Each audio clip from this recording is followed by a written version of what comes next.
Well, good afternoon, everyone. This is the Marc McMain Show. I'm Mitchell Swan. I'm actually sitting in today for Marc, and we're going to have a great show. Now, listen, I'm looking outside. We got some awful weather. It's cold. It's rainy. You want to stay inside, so why don't you just find a comfortable chair, get yourself some cocoa or a coffee, sit down, and stay with us for the next hour, because, Chastity, we got a great show today. Yes, we do. Absolutely. So we're going to be talking about education. You know, I think there's probably not two more important topics that people want to discuss in this country. They both cost a lot of money. Agreed. We think we get underserved sometimes, but education and healthcare. Yes. And right Huge. now you have 4 children. Now, are they all grown? So, yes, we have one still left in high school. So she's in 10th grade. So Wonderful. yeah, we're navigating the school system. So, All right. and So this hits hard. Yes. Right. So It I'm is- super excited about today's show. And whether you have children or no children, the education system sets the baseline for our nation. And as we try to grow into that meritocracy when the best people rise to the top and we're all competitive, that starts in the school systems. And if we underserve our children there and they leave and they're not prepared for the world with just the basic competency skills, that's going to hurt us all. Sure. So we want to have great success in that. So today, as we dive into this, I've asked a dear friend to come on in and join me in the studio. It is Seth Hathaway. He is the headmaster for the Prince Avenue Christian School. He's been there about 16 years. Now, if you've lived in this community for a while, everyone loves, should I call you Dr. Hathaway now? He has a doctorate degree in education. He's a phenomenal man. But they know him as the headmaster. But he's had a full-time career before he got into education. He did a little over 20 years in the Marine Corps. We got put together and got to know each other and work and serve together back in 1992 in Hawaii. And so I want Seth to join us. Seth, welcome. I didn't even say hi. Mitch, it's a pleasure to be here today. Thanks for having me. Man, you're still ageless, too. You still look like that young guy. So, wonderful. Well, thank you for being in here. What I'm going to ask you to do, Seth, is because you really have nearly coming up on 40 years of developing young adults, whether it's you're 20 plus in the Marine Corps, what you've been doing right now, why don't you just give us a little bit of your background? I think it's important when you talk about a topic like education and you want to bring in a subject matter expert, if no one is familiar with them, they're not going to understand the credibility that they're bringing to the table. So you're very accomplished, and I'm going to pass the microphone to you. Well, you're very kind, Mitch, and again, thanks so much for having me today. I did have somewhat of an atypical educational experience as a child, which I think provided some benefits working in independent schools now. I was actually the son of an international businessman, so I had the Really? opportunity to attend both public schools and private schools, both here in the United States and abroad. So that provided a pretty broad perspective as a young person coming into the professional workforce and then back into education. And it kind of shaped a lot of my opinions on some of the things I think that are going on today in education that are fantastic, and maybe some of the things we need to rethink. Yeah. If I remember correctly, didn't you at like age 12 go to a military school? Was that a boarding school or just like a day school? It was a boys' day school, and that was located in upstate New York. And so this was the Albany Academy for Boys, and this was a school that was founded way back in 1813. Oh, dear. There's some history there. Yes, so this is the group that heads into the Northeast, successful entrepreneurs that wanted to have a quality school for their students. But that was really those were formative years for me at that school. But prior to that experience, I also had the opportunity to attend public schools, both in the state of New York and in Tennessee. And also, in my early formative years, I went to an American international school in Vienna, Austria. So this is where I went to elementary school.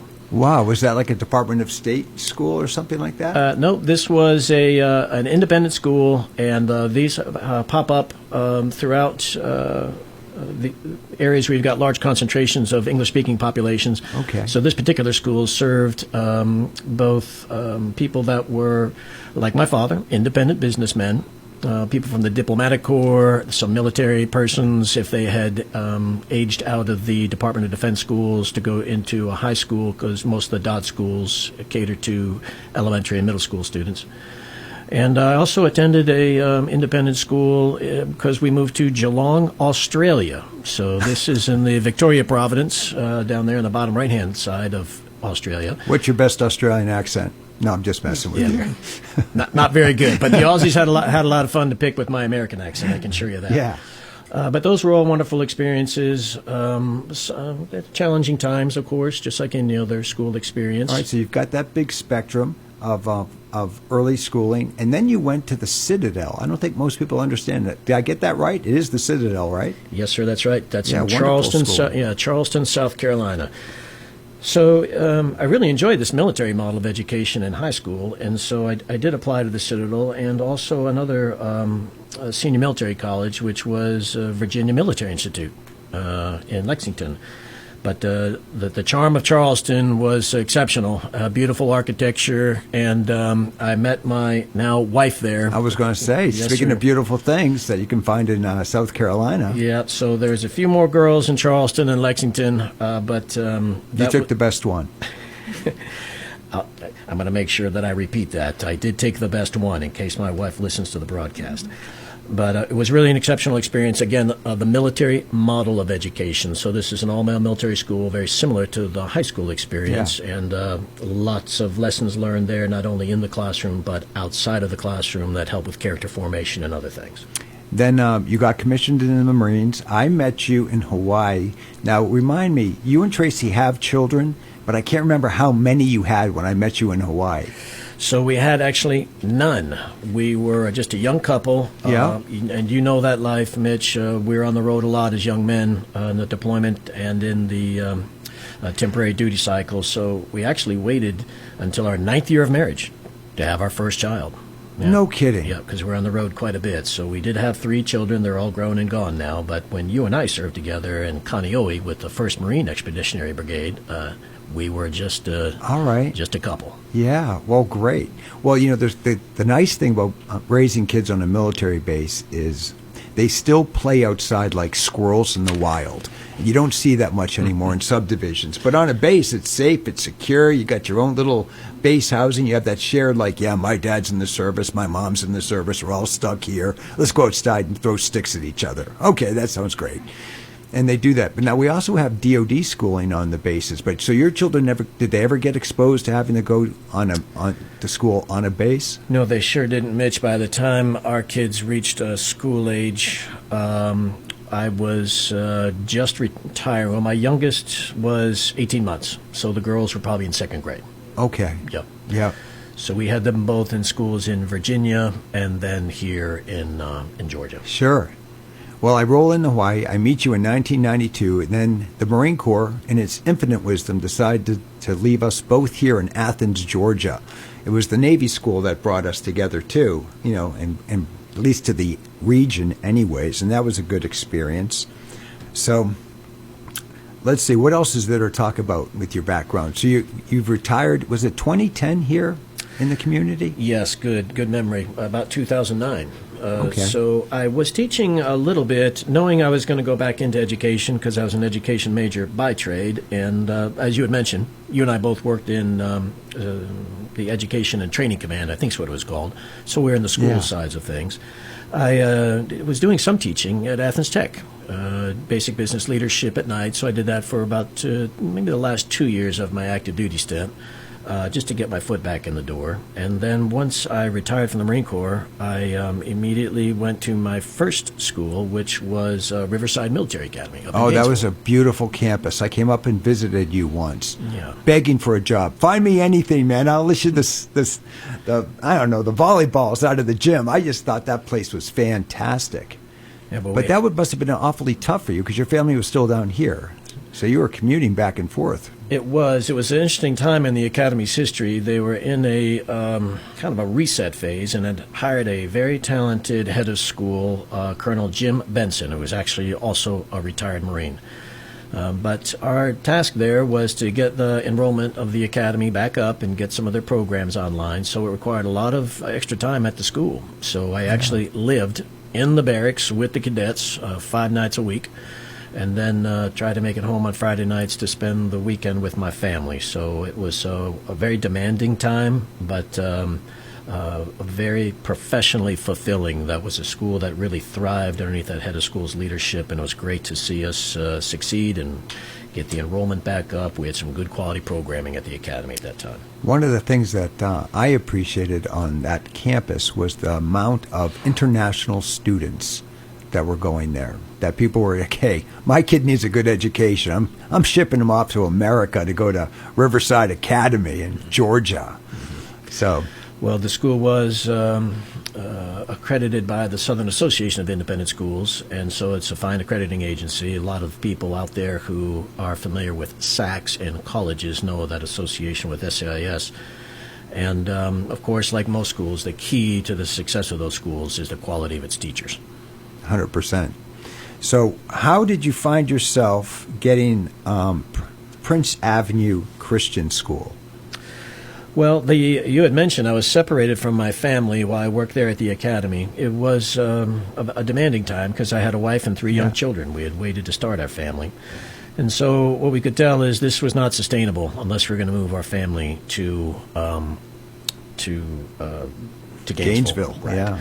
So what took place then was I resigned at the academy at the end of the school year and returned here to Athens in order to work at Prince Avenue. All right. Well, they didn't just hire you because you were needy. I needed a shorter commute. I mean, obviously there was a very significant screening process, and it speaks volumes to your ability. Now, fill us in on what's going on with your kids right now. Sure. So my wife and I had 3 children. Our first daughter graduated from Prince Avenue and went to Samford University. Nice. And then earned a commission as Air Force officer. So she's a young captain right now stationed in Napa Valley in California, so a pretty part of that state. And she is an operating room nurse. And wonderful. Our second daughter is, we had to get one dog out of the group. So we have a UGA graduate. And then she went to get her master's degree at DePaul up in Chicago, and now works at the University of Anchorage in Alaska. Did you make her go to UGA so you can go to the football games? You always have available tickets. Yeah, that was quite an experience. She wanted to go to the big school. The other one wanted to go to the smaller school, but she's doing well out there, and she works at the Colleges of Arts and Sciences in Anchorage. And then I've got our third child, our son, stayed local, and he works here in law enforcement. Oh, wonderful. Well, that's fantastic. All right. So what we're going to do this afternoon now we got that out of the way, we're going to have you come, when we come back from break, I want to have you just tell us a little bit about how you've seen education grow since you've been involved in this, how that's progressing. And then we're going to move on to see what are some of the things you would change if you could. You know, if Trump brought you up tomorrow and put you in charge of education, what are some of the things you could do? And then, obviously, we want to get the story of Prince. It's become quite a school since it was down there, literally on Prince Avenue, when you and I were first here in Athens. Yes, that's right. And it's really grown into quite a sprawling campus, and we want to hear about all the successes for that. So once again, you're listening to the Marc McMain Show. I'm Mitchell Swan. I'm here with Seth Hathaway, and you're listening to WMOQ 92.3, home of real country.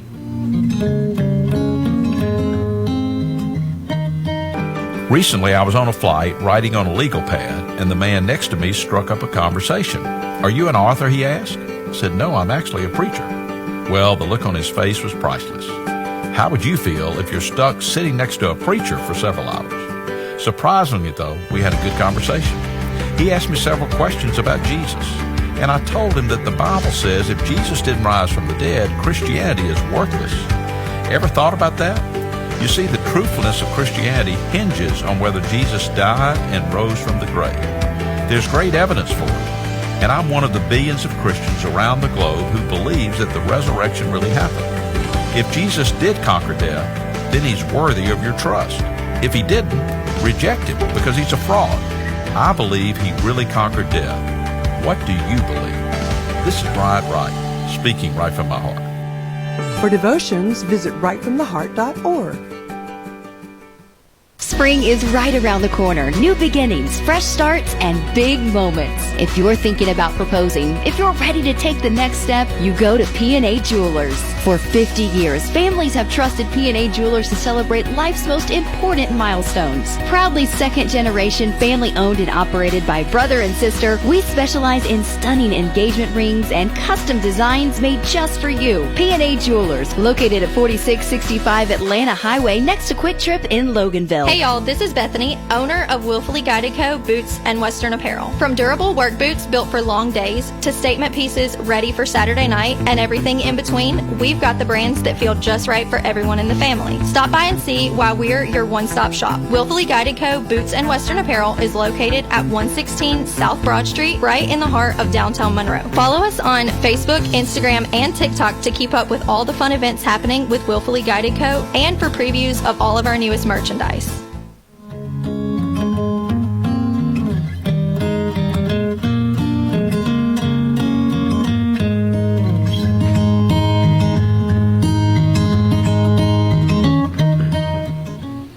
All right, welcome back. You're listening to the Marc McMain Show. I'm Mitchell Swan, and my guest today is the headmaster of Prince Avenue Christian School, Dr. Seth Hathaway. And we're just going to start addressing some of the concerns we have with education in this country. At some point, we'll talk about whether or not there's a literacy crisis, whether we're preparing our kids for the future. But in your time, Seth, I'm very interested to see what have you observed in your role since being at Prince Avenue and working in education? Well, it's an interesting industry working in education because you're, especially if you're at the K-12 level where I work, because you're looking what's going on in the broader landscape and trying to say, what do we need to do as a school to make sure that our students are ready for the next level? And so Prince is a college preparatory school. We cater mostly to families whose students are going to be continuing their education.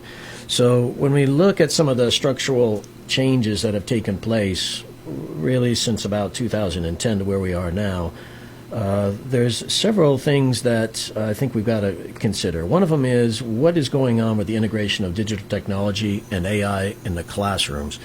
And what we notice today is that students are not only trying to focus in on where are their abilities and aptitude levels and their interests, as you and I did with kind of these concentric circles when we were kids, but they've also faced with the additional challenge of, is this job going to be replaced in 5 or 10 years? And is that where I want to make a large investment in my formal education? So this use of AI in the classrooms and what does it mean from an enterprise perspective, that's a major consideration students are looking on now. Also, there's a lot of educational pundits now that are coming out, and there's all sorts of formal research that you can see on what's going on with student mental health and their social and emotional status. We see a lot of legislation that is coming out from different states. As a matter of fact, Georgia's got House Bill 1009 that does have strong bipartisan support that is actually looks like it's going to pass, and that'll remove cell phones from all Georgia high schools. Oh, amen. That would be great. So we've got, I think it's 25 of the 50 states currently ban cell phones in schools. Georgia's one of them. Is it in the school or just the classroom? Like, could I put it in my locker and then check it during break, or? Yeah, so most of those policies are, the kids, of course, will bring them to school, but the phones are not to be seen. So we don't go to the phone during break. It's got to stay in your locker or in your book bag, wherever you got it. But Georgia seems to be the only state that I've seen that still has cell phones allowed in high school, but not below 9th grade. The other states mostly took a top-down approach. Georgia kind of bottom-up. So cell phones in middle schools are not allowed in Georgia, but that looks like that'll pass and take effect for school year 27-28. I think a lot of public schools are still dealing with some of the disruption that was associated with the COVID-19 pandemic. We had a lot of students that we never did get back. And also some of the other challenges I think we're looking at, both public and private schools here, is the rapid expansion of different school choice programs. Yeah. Which I think puts a lot of more pressure on certain school systems because there are many alternatives out there now for parents to choose. And so it's not enough just to provide an education. It's got to be quality education. And so parents are very savvy shoppers, millennial parents in particular. And then there's also a lot going on, I think, with regards to shifting discipline policies and technology use among students. So together, I think these different developments, they're helping reshape how we're thinking about teaching kids, the governance structures, discipline, support programs for students, and other things. When my kids were going to school and they were younger, now these are just things that I'm comparing how I grew up with how kids grow up today, and you can jump in too, Chastity. But it feels to me, when you talk about mental health, I'm just thinking about socialization, getting those life skills, working with other people. And you know how much you learn on a playground or on a bus ride? Yes. You know, I remember when I was a kid, I had to get my name put on my clothes to get on the thing and say, hey, he's going to first grade, this is his teacher, and someone please get him there safely, right? But I'm on this bus at like 5, 6 years old with kids that are way older. And I find today parents are lining up in cars. I see the buses pull in, and there's like 4 or 6 kids on a bus that get all 25. And the parents are like, why do I have to wait 32 minutes to get into the school to drop my kid off? Put them on the bus. Let them get some socialization. Yes. My other thing, and I could be wrong, Seth, though, tell me if this is better, but I felt when I was growing up, and I got a test, we had to read a book in English, and it would come to a question like, what was your takeaways? What was the author trying to express? Talk about the main character. You had to write something out. So you not only had to form an idea, you had to make your argument in writing, do it well, and then they would grade you on that. But it seems like just to make everything equal and fair, it's just multiple choice. Pick one from A to C, or D. You're going to make it really hard on the kid. Go out to like A through F, I don't know which one it could be now. My odds are going down. But we used to have those composition books, those blue composition books. Do they still do that at Prince Avenue? Is there more of a robust kind of testing manner? Yeah, it's a great question. And you've hit on a couple really key points, which is the general consensus is parents are engaging in overprotection in the real world and really underprotection in the online world. And there's a great book that some of your listeners may be familiar with. It was a bestseller about 2 years ago called The Anxious Generation, and this was by Jonathan Haidt. But what he's arguing in here is that the digital world has basically moved a play-based childhood to a phone-based childhood, and that has created a lot of unexpected consequences. And when we talk about things like social media, this constant internet access being normal for students, what he refers to, this is basically the great rewiring of childhood. So when you talk about things like personal interactions with other students in different ages on the school bus, when you take a look at learning in the classroom, a lot of these things have moved in an online forum, and what we're discovering from that, from a lot of the research that's being done, not only here in the United States, but in other places like the UK, is that there is a significantly rising level of anxiety, depression in our young people. So we are trying to make sure that we're trying to take a balanced approach at Prince Avenue. When you take a look at how kids learn today, you and I were used to the old Bloom's taxonomy pyramid, where the base is the knowledge, and on the top is the analysis and synthesis and creation. Well, when you take a look at interjecting technology like artificial intelligence, students basically are starting to create before they understand the fundamental concepts of what goes into some of those things that they're working on. And I think I found that when I went for my MBA, they made me go get this business calculator. And most of my classes just were around, how do you use this calculator to get the answer? So when you got the question, I knew I had to hit certain buttons in a certain sequence. I get the right answer, having no idea why the math works. And I think that's very important. I also get concerned when I hear the word media, because I think a lot of times we hear media, we're thinking videos and whatever it might be on the internet, but certainly it's going to be something told to me. I'm going to have an audio book. And what I find, and forgive me if I repeat myself for the listeners that were on last week, but reading is so important for a young mind, because when you read, if you and I both read the same book, Seth, maybe it's Huck Finn, we're going to have two completely different experiences, because the book makes us engage our imagination. And so I'm going to see a different Mississippi than you saw. And once I develop my imagination, that will start allowing me in life to contemplate things. I can look at something and really try and figure stuff out. And then contemplation leads to logic and reasoning. And I feel like when we take just reading, even fiction books, and kids are just quick to jump on a YouTube and try and find out some information, they are not growing their mind in the way that it was intended to grow. Mm-hmm. Your thoughts on that? I completely agree. And so what we're trying to do as educators is to find this balance. We want them to develop these critical thinking skills. We want them to develop a base of knowledge. But you also have to consider that knowledge, when you and I were kids, now is free. Knowledge is in your phone. And so it's trying to really prepare them to go into a time that we haven't experienced as parents and as educators. So it's I think it's kind of a mixture. There's also a great deal of academic accountability that's required now because some of the technology is so advanced. It's making things like you and I had experienced as children and students, plagiarism and other things. These are prolific. Sure. You've got all sorts of built-in products into Microsoft and Apple products, Copilot, and you've got Grammarly and all sorts of things. That I think the challenge we're finding as educators, and we're in a critical transitional window, is trying to teach them to use these tools, because this is what they're going to need to do their jobs, but also to make sure that we're maintaining a certain level of academic integrity so that they are actually going through the learning process and trying to figure out why things work the way they do, not just find the answer. Exactly. Yeah. Like, I had no idea how I was finding those answers using my business calculator, other than if I hit the right buttons, the machine will tell me. Mm-hmm. The other thing I was going to talk about overprotection, the parents think they're really doing the best thing to raise their children.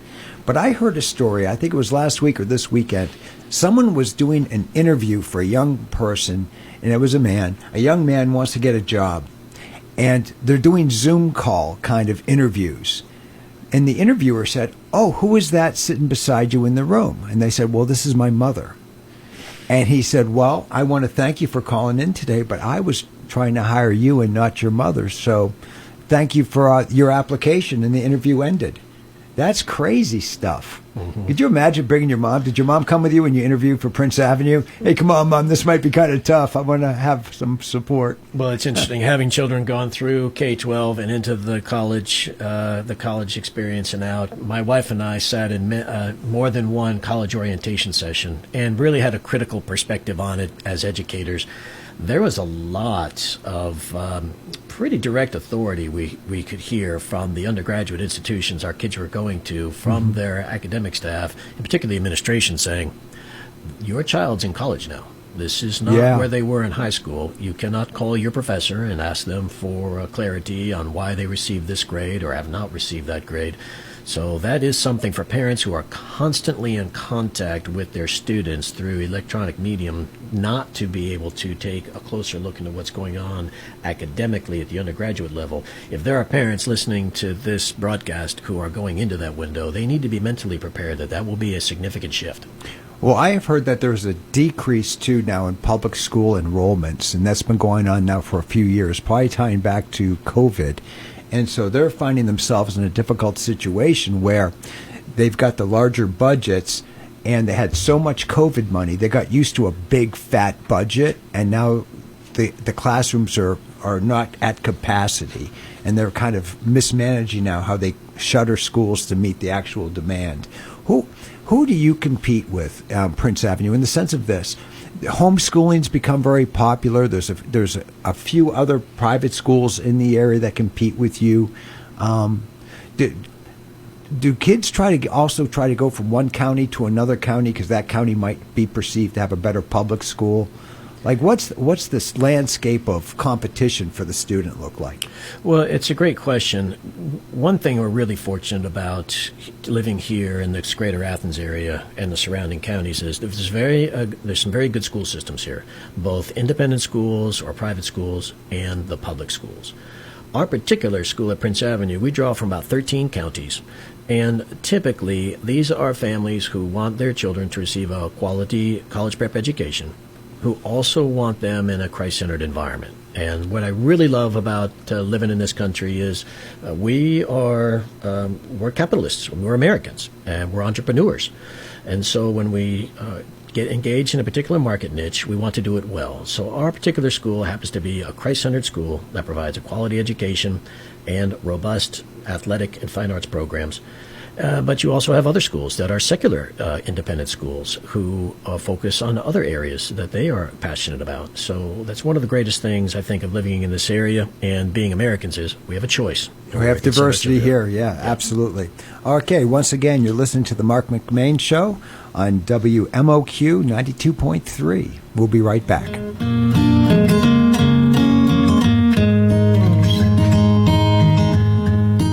Make your Easter dinner special with a little help from Stripling's General Store in Bogart. Stop in and visit the deli and see their great selection of fresh steaks cut to order, fresh mouth-watering hams, barbecue, and let's not forget the fresh sausages that you and your family will love. Stripling's will be closed on Easter Sunday to spend time with their family and friends. That's Stripling's General Store, Highway 78 East and Highway 53 in Bogart. Rev up your engines and mark your calendars for the Making Memories Monroe Car Show in downtown Monroe on Saturday, March 21st. Hundreds of the finest classic cars will roll into town. I'm talking chrome, horsepower, and pure nostalgia all in one place. Grab the family, bring your friends, stroll downtown, grab a bite to eat at the local eateries, and enjoy everything right in the heart of downtown Monroe. It's the Making Memories Monroe Car Show Saturday, March 21st from 10 a.m. to 4 p.m. Hello, friends. This is Pastor Greg Butler with Bible Baptist Church of Monroe, and I have some good news for us today. In the book of Romans, chapter 5, beginning in verse number 1, God's Word says, "Therefore, being justified by faith, we have peace with God through our Lord Jesus Christ, by whom also we have access by faith into this grace wherein we stand, and rejoice in hope of the glory of God." We hope that you'll join us at Bible Baptist Church of Monroe. Our campus is located at 1180 Old Monroe-Madison Highway, about 3 miles southeast of downtown Monroe. Sunday school begins each week at 10. We call it Bible Fellowship. Morning worship at 11 o'clock. Sunday evening worship at 6 o'clock. And Wednesday services begin at 7 o'clock. We hope that you'll join us here at Bible Baptist Church of Monroe.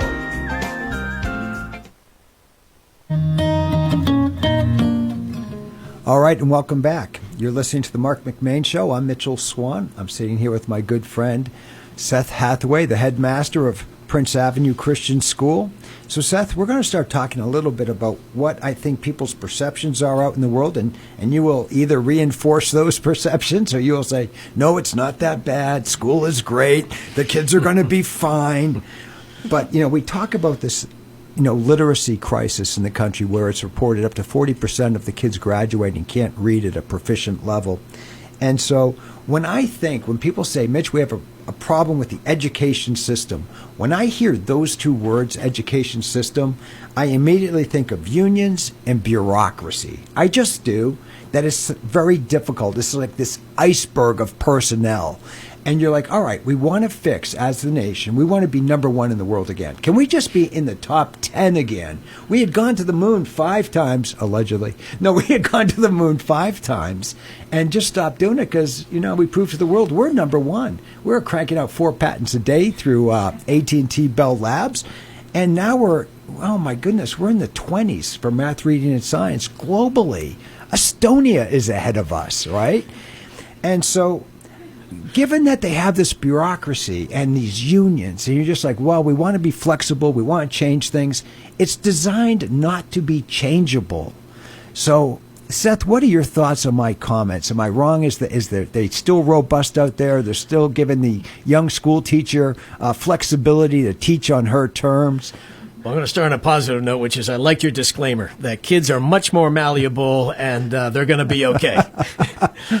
Lots of times you hear parents getting very concerned about moving kids in schools and things, and that's certainly warranted, of course. But what I have learned in working with hundreds, thousands of families, I guess, now over the years and raising my own children is children are much more flexible, I think, than we as adults give them credit for.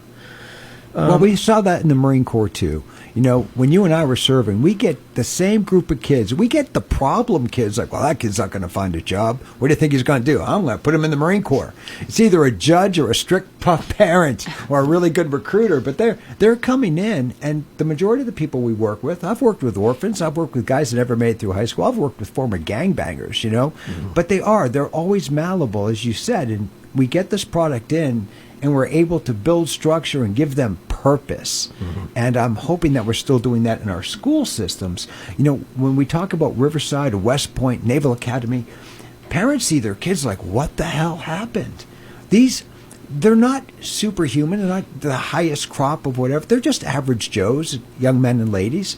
And I like to think our school systems could be flexible enough now to maybe use some of those techniques and make better citizens. I mean, that's really what the school system is for. I have to teach you enough that you can get out and get a job, and if you want a bigger job and a bigger paycheck, you go to college, Well, it's interesting because you take a look at the creation of the American public school system. Obviously, when you talk to a lot of people about their coursework, the name Horace Mann will come up.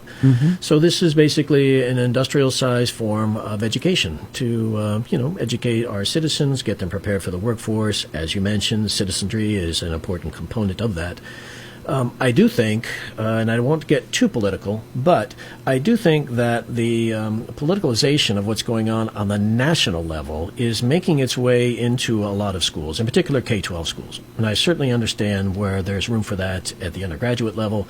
These are people preparing to go out into the workforce and other things, but I think what's really important to me as a K-12 educator is that we want to stay focused on the fundamentals, that necessary skills that are needed to get students prepared, in our case, for college. And for us, that not only includes quality academic programming, but also, when you mention citizenship, we're a Christian school, so we want to instill in our students Christ-like attributes. And that's contained in our mission statement. I love that. We have a 4-point mission statement. The first component of that is that we're going to partner with these Christian families to provide scripture-based discipleship. Now, let me ask you a question, because when schools struggle and you're not struggling at all, you have a waiting list, but when schools compete, as we said, because parents have choices, if you were a secular school, meaning that, hey, we're neutral on that whole God thing, do you think that you would lose a lot of your successes with students, and maybe even lose students, but gain an awful lot more non-Christian students? In the sense, like, wow, now we're busting at the seams because we dropped the God theme. It's an interesting question. If I could maybe offer, before I answer that, a different perspective. I think one of the things I mentioned in that last segment that I love about this country is we are Americans and we're entrepreneurs, and we are competitive. You can have a successful school. That school could be a Christian school. That could be a STEM school. That could be a madrasa of a different faith group. I think a lot of that is, what is it in that market niche that you are living in that parents are seeking? Again, these independent schools, they are businesses. So we have a balance sheet, revenue expense statement, board of trustees, and you better operate that in the black. In our school's case, one of the things that we've tried to focus on is controlled growth. So Prince Avenue Christian School could be much, much larger than it is now.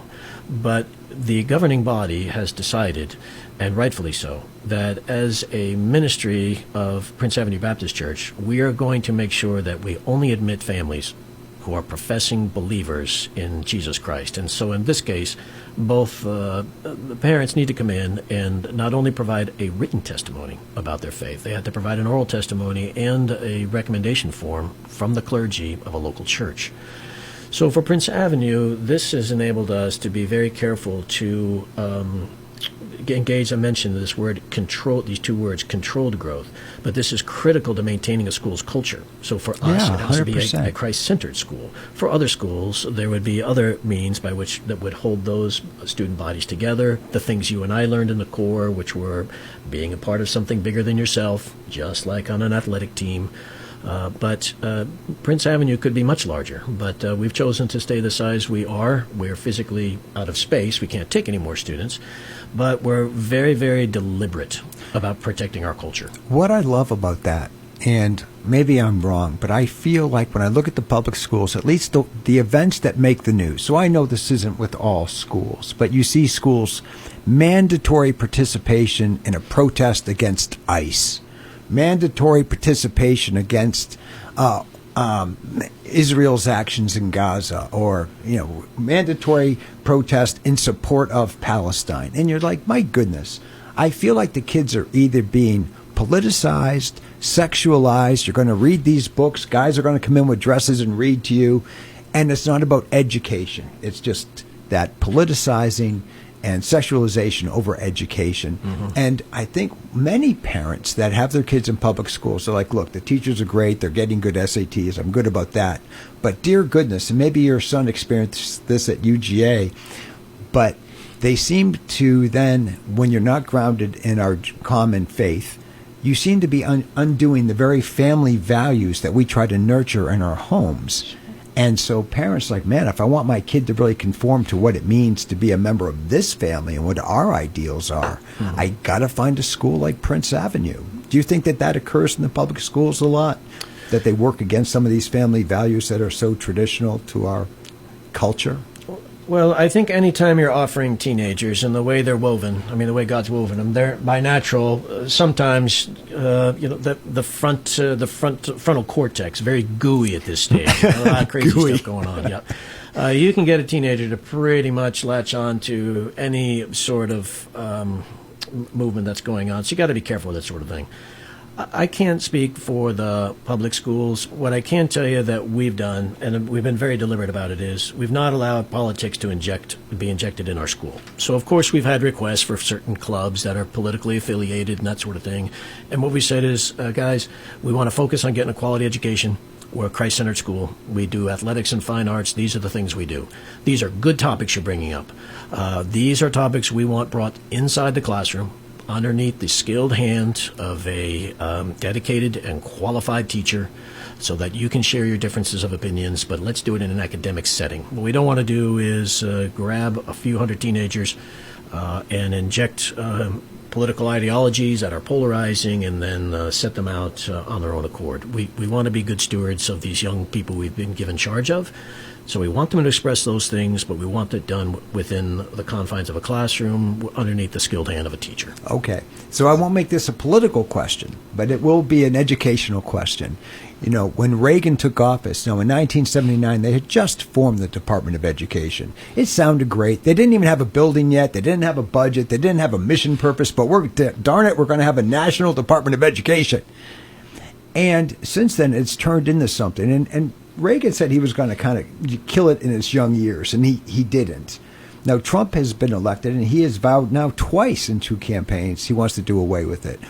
I feel we would be better if our education was under the state authority, because that's when we were awesome. If you're an ag area, you're teaching farming. If you're more of a suburban setting or a urban setting, you're going to maybe get some more higher skills for whatever. How do you feel about the overall? They don't send you any money anyway. So what do you think about the Department of Education? Well, it wasn't set up to be a non-political question, I don't think. but this As an educator, do you need that extra layer above you, or do you think we're best served when we bring the guidance down to the state level? Well, just based upon the nature of the models that I have gravitated to and where I've seen the most success is I've seen that authority down at the lowest level possible. We are serving our local communities. We know our community may look very different than a community maybe 50 or 100 miles away, and what our students need to succeed.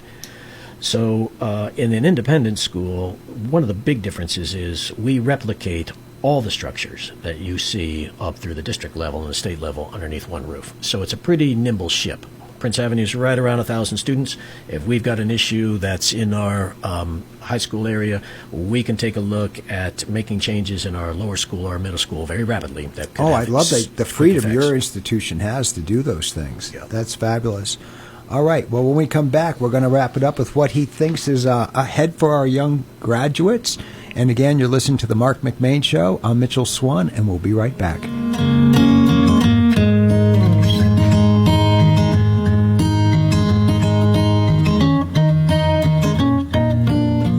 Is technology giving you a tough time at your home or business? Don't worry, Big Mountain Computers is here to help. We're your local tech experts, now open in Madison. Our white glove service ensures personalized solutions for all your IT needs. Hardware fixes, remote support, private lessons, and more. Visit us at Madison Plaza across from Ingalls or call 706-343-4184 to schedule your consultation. That's 706-343-4184. Big Mountain Computers, turning your mountains into molehills.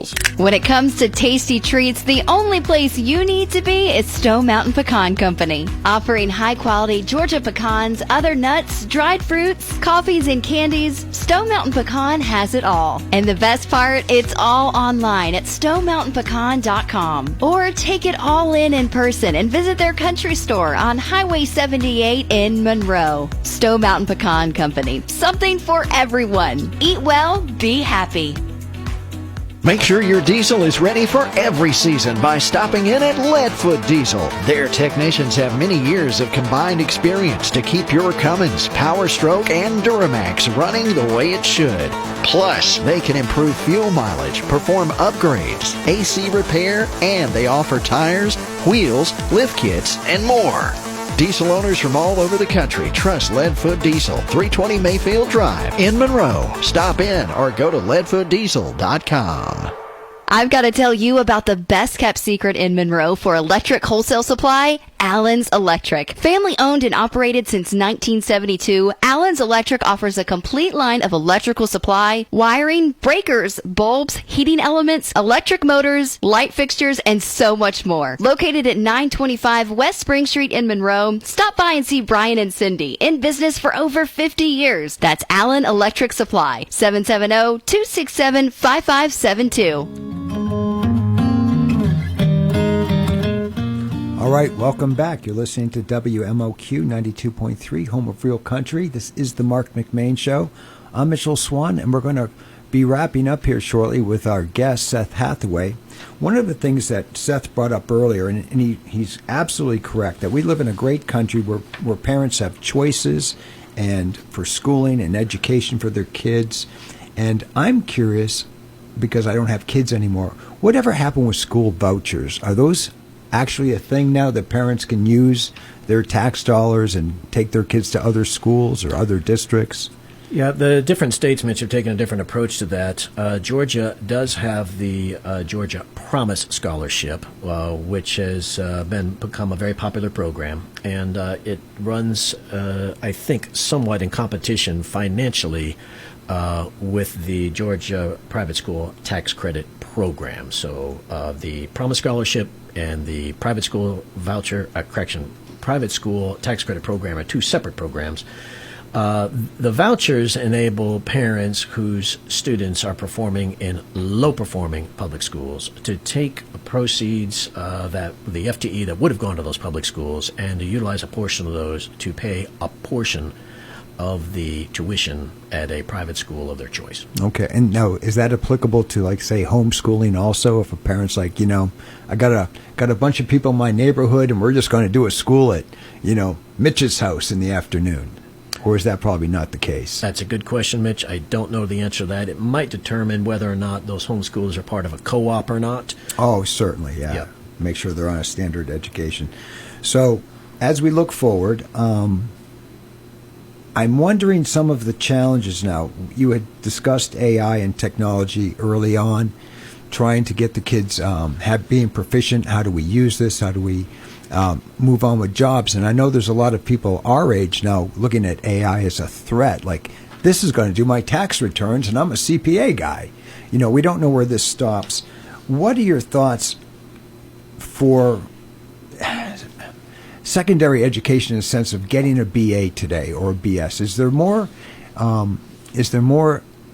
benefit for a young person to go to a technical college and get vocational skills now, looking at just the cost of benefit ratio? I have heard there is a surplus of people out there where they can't even find jobs when they leave a college, and they're certainly getting jobs now just to pay bills that they could have done right out of high school. Mm-hmm. Great question. I don't remember the exact year, probably 19 or 20 years ago. I remember because I was just getting into doctoral work at the University of Georgia, and we were talking about the state's decision to take vocational technical training out of traditional public high schools because we're moving towards this college preparatory model. So what you do see now is a critical need for skilled workers in the trades, and you can see that by some of the prices that some of our tradesmen are able to charge now because it's a supply and demand issue.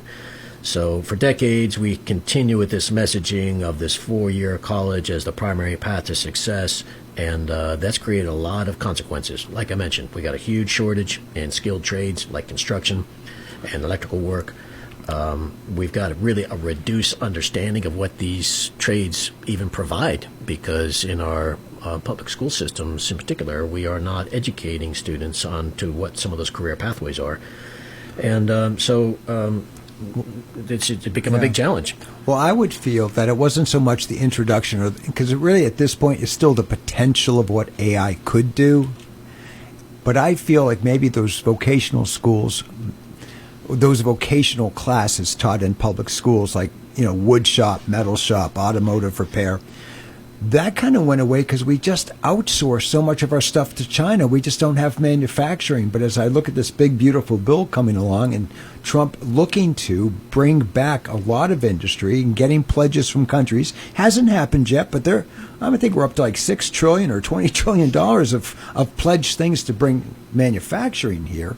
I think that the schools ought to be re-looking at that, certainly in the public school field. Your thoughts on that? Am I wrong on that? No, I agree. And even in some of the independent schools, there are a lot of students who would like the opportunity to have some more tactile learning because things have become so screen-based and focus-based. There was a great book, it's a bit older, called Boys Adrift, that was written by Leonard Sachs way back in 2005. And one of the things he talks about in there is the lack of boys' ability to thrive goes back in part to the way the educational system has been designed, particularly for boys having to be in chairs for long periods of time. When you take a look at what was going on in this country just 50 years ago and where we are now, we've got a significant change in how we're educating students, in particular boys. But back to your other point, we started an engine program maybe 2 or 3 years ago where we had an impassioned parent who wanted the ability. Jake Raby, I bet. Yes, sir. You said impassioned and motor, so I had to shout out to Jake. Right. So this happened to be a middle school life skills class where we're teaching them various things you can't learn traditionally within a regular course in your core curriculum. And one of them is an engine module. And so in this particular case, students are learning to disassemble and reassemble very simple two-cycle engines, and the students love it because this is a sort of tactile learning that they don't have. I think even exposure to the trades, even in the preparatory schools, has a place. But I would think that we would need to make some significant adjustments, certainly in the public schools, to try to get us back on track to try to right this critical shortage we have of tradespeople. Yeah. I remember we had homemaking, too, in my high school. And some guys would sign up like, hey, it's just a cooking class. I like to eat. That seems like a skill I'll need when I'm living alone in a one-bedroom apartment someday. Or the guys would sign up for that class just to meet the girls. Yes. Yeah. Yes. You had one of those, too, huh? I was in there. So, but going back to those critical trade skills, I feel that the children they do aspire to have some of that knowledge because it's practical. One of the things I'm going to give a tip of the hat to President Xi of China. It was in 2019, I believe, and he passed a mandate in China. He was looking at all the public schools, and he said, almost 80% of all teachers were just females, but he had such a large population of men, and they want guys that work in the factories or join the military. They need to have male traits. And he mandated that half the teachers in China in a school had to be men. And that was so that boys would have good role models and help shape them. What are your thoughts on that? I gave him a tip of the hat. I thought that was kind of bright. Not that we could do it here, but...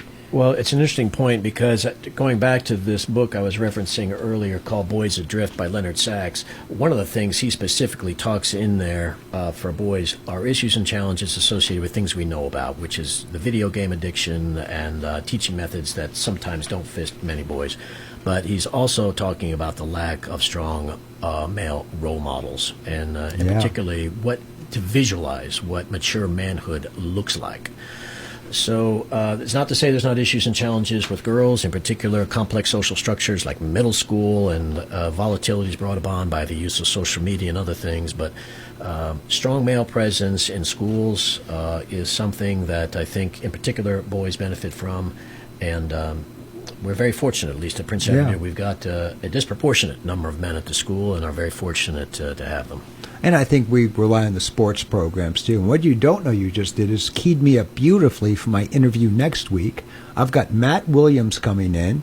He founded NG3, and so it's both ministry, coaching, and we're going to hear his story and how they're bringing those Christian beliefs and traditions to young men that don't have other means to receive it.